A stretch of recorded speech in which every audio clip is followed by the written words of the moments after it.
Bismillahirrahmanirrahim. Assalamualaikum warahmatullahi wabarakatuh. Ananda kelas 12. Pada hari ini kita kembali belajar prakarya dan kewirausahaan untuk indikator KD 31. Indikator KD 31 ini ada 6 yang harus kita pahami dan kita pelajari. Yang pertama, memahami ide dan peluang usaha pengolahan makanan khas daerah yang dimodifikasi dari bahan pangan nabati dan hewani. Yang kedua, menganalisis peluang usaha pengolahan makanan khas daerah yang dimodifikasi dari bahan pangan nabati dan hewani. Yang ketiga, memahami sumber daya yang dibutuhkan untuk usaha pengolahan makanan khas daerah yang dimodifikasi dari bahan pangan nabati dan hewani. Yang keempat, memahami administrasi dan pemasaran usaha pengolahan makanan khas daerah yang dimodifikasi dari bahan pangan nabati dan hewani. Indikator yang kelima, menganalisis komponen perencanaan usaha pengolahan makanan khas daerah yang dimodifikasi dari bahan pangan nabati dan hewani. Dan indikator yang keenam adalah memahami langkah-langkah penyusunan perencanaan usaha pengolahan makanan khas daerah yang dimodifikasi dari bahan pangan nabati dan hewani. Ananda kelas 12, kita lihat indikator yang pertama, ide dan peluang usaha pengolahan makanan khas daerah yang dimodifikasi dari bahan pangan nabati dan hewani. Ide dan peluang usaha. Ide dan peluang usaha ini akan muncul yang pertama karena ide usaha didapat dari inspirasi. Yang kedua, inspirasi didapat dari kesulitan yang datang bertubi-tubi, di mana banyak orang yang mungkin tidak mendapatkan solusi untuk peminjahannya. Namun sebaliknya, akan menyebabkan peluang bagi orang yang bisa membaca situasi tersebut sebagai peluang bisnis atau peluang usaha. Nah, yang ketiga, peluang usaha yang dimaksud adalah peluang usaha yang prospektif, sehingga bisnis yang dijalankan dapat menjadi sebuah industri. Ada 3 teori yang bisa digunakan untuk mendapatkan peluang. Yang pertama, teori ketidaksempurnaan. Yang kedua, teori berpikir kreatif. Yang ketiga, teori inovasi. Nah, Ananda bisa melihat PowerPoint yang Ibu tampilkan berikut ini.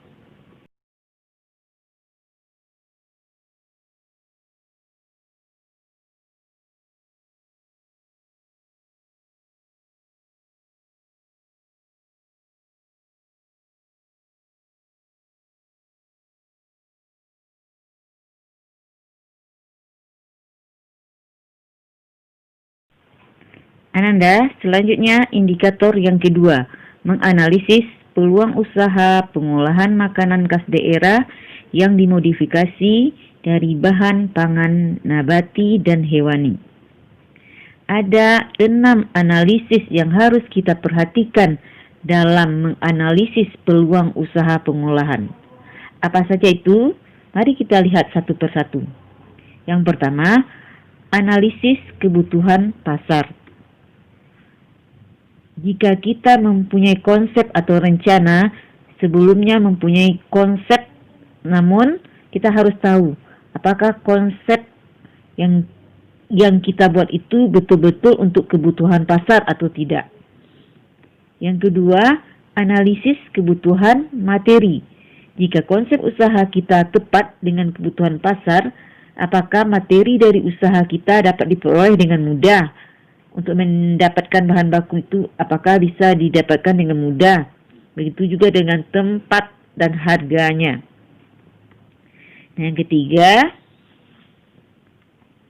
analisis keberlanjutan usaha, yaitu bila syarat A dan B sudah terpenuhi, namun kita harus merancang dan memikirkan apakah ke depan usaha kita jalankan akan berjalan dengan lancar atau perlu inovasi. Nah, yang keempat adalah analisis persaingan, yaitu setiap usaha tidak lepas dari persaingan. Sehingga dengan adanya persaingan, kita dapat menentukan harga jual, menentukan fasilitas dan pelayanan, menambahkan inovasi baru dalam usaha. Yang kelima adalah analisa pendapatan dan pengembangan, yaitu setiap usaha tentunya ingin dituju adalah pendapatan, sehingga harus dipikirkan BIP yang dapat pada pendapatan keberapa. Nah, yang keenam adalah analisis pengembangan usaha. Perlukah kita mengembangkan usaha kita? Bila modal sudah balik, tentu keuntungan akan menumpuk.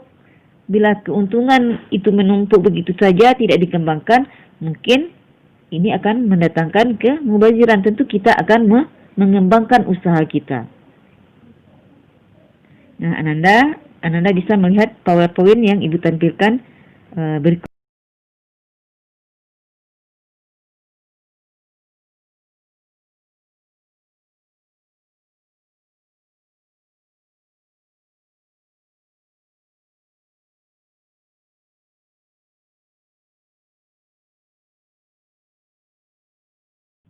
Selanjutnya, indikator yang ketiga, memahami sumber daya yang dibutuhkan untuk usaha pengembangan makanan khas daerah yang dimodifikasi dari bahan pangan nabati dan hewani. Sumber daya yang dibutuhkan itu ada 6M dan 1I. Apa saja yang 6M dan 1I ini? Kita lihat satu persatu. Yang pertama, man atau manusia.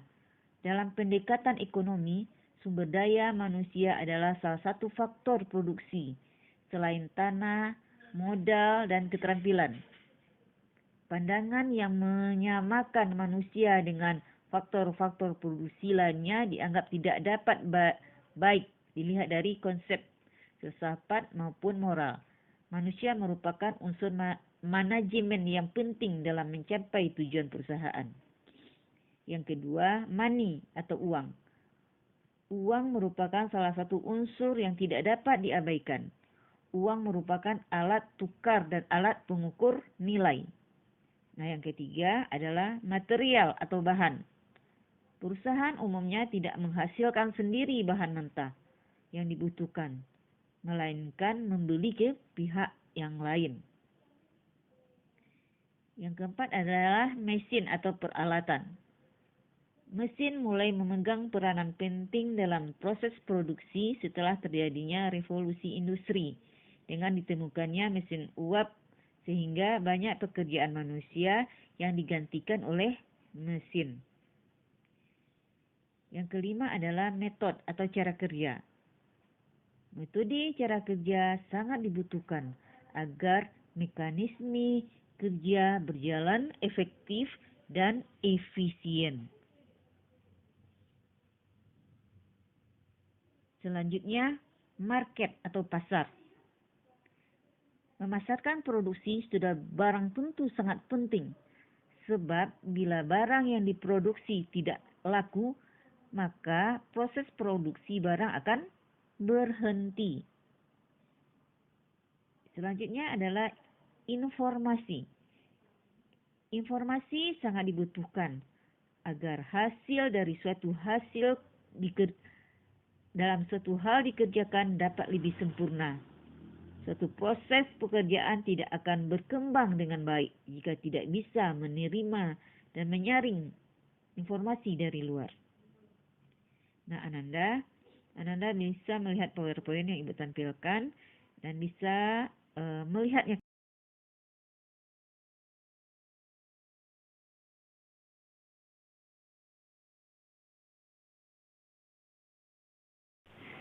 Indikator yang keempat adalah memahami administrasi dan pemasaran usaha, pengolahan makanan khas daerah yang dimodifikasi dari bahan pangan nabati dan hewani. Kita lihat satu persatu. Yang pertama adalah administrasi pemasaran atau marketing, yang terdiri dari organisasi, tata usaha atau sistem informasi. Yang ketiga, manajemen marketing. Yang kedua adalah administrasi marketing. dijalankan oleh manajer marketing atau marketing manager. Yang ketiga, sales promotion, yaitu orang yang mengenalkan produk baru ke masyarakat. Yang keempat adalah distribusi, bidang keahlian dan kegiatan untuk mendekatkan barang-barang yang kita produksi sedekat-dekatnya dan ditempatkan secara semenarik-menariknya kepada warga masyarakat. Yang kelima adalah sales, yaitu bidang keahlian dan kegiatan yang bertujuan pokok membuat proses, prosedur, atau tata cara jual beli begitu cepat, gampang, menyenangkan, dan efisien, sehingga orang-orang atau pembeli yang sebenarnya sudah mau membeli di tempat dan barang merek lain, tanpa dirasa tahu-tahu pindah membeli ke barang dagangan kita. Nah, itu adalah indikator yang keempat. Ananda bisa melihat kembali PowerPoint yang indikator yang kelima adalah menganalisis komponen perencanaan usaha pengolahan makanan khas daerah yang dimodifikasi dari bahan pangan nabati dan hewani. Ada 3 komponen yang harus kita perhatikan dalam perencanaan usaha. Yang pertama, konsep usaha, yaitu merupakan ide usaha tertulis yang berisi visi dan misi sebuah usaha dan nilai produk atau jasa yang akan diberikan kepada pelanggan. Konsep usaha juga menjelaskan mengapa pelaku usaha menawarkan produk atau jasanya. Yang kedua adalah pasar. Analisa mengenai situasi pasar meliputi target pasar, pesaing, proses distribusi, promosi, dan sebagainya. Dalam hal ini perlu dibuat sebuah rencana yang matang yang menjabarkan rencana pemasaran yang dijalankan dalam rangka memenangkan persaingan dan mencapai target yang telah ditentukan. Selanjutnya, yang ketiga adalah keuangan. Analisa dan strategi keuangan sangat penting dalam menyusun rencana usaha guna memberikan gambaran sistematis terhadap langkah-langkah yang akan diambil untuk mencapai keuntungan yang diharapkan. Ananda bisa melihat PowerPoint yang Ibu tampilkan. Indikator yang keenam adalah memahami langkah-langkah penyusunan perencanaan usaha pengolahan makanan khas daerah yang dimodifikasi dari bahan pangan nabati dan hewani. Ada 5 langkah yang harus kita perhatikan. Yang pertama, menganalisis pasar. Artinya, mempelajari situasi dan kondisi serta berbagai masalah pasar. Yang kedua, membuat tujuan usaha. Setelah menganalisis pasar, kita membuat tujuan usaha sesuai dengan kebutuhan pasar.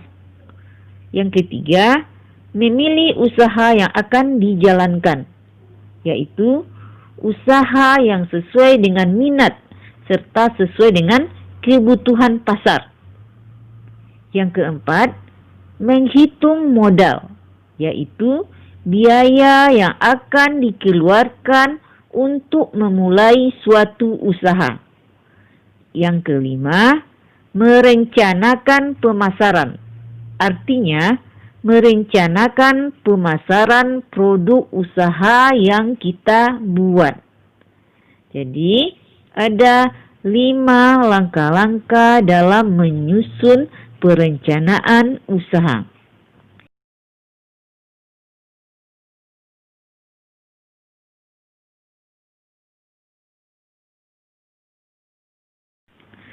Demikianlah Ananda, indikator KADI 31.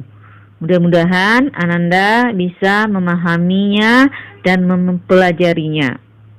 Dan diharapkan Ananda bisa membaca kembali materi indikator KD 31. Kita akhiri pembelajaran hari ini dengan membacakan hamdalah. Alhamdulillahirabbil alamin. Assalamualaikum warahmatullahi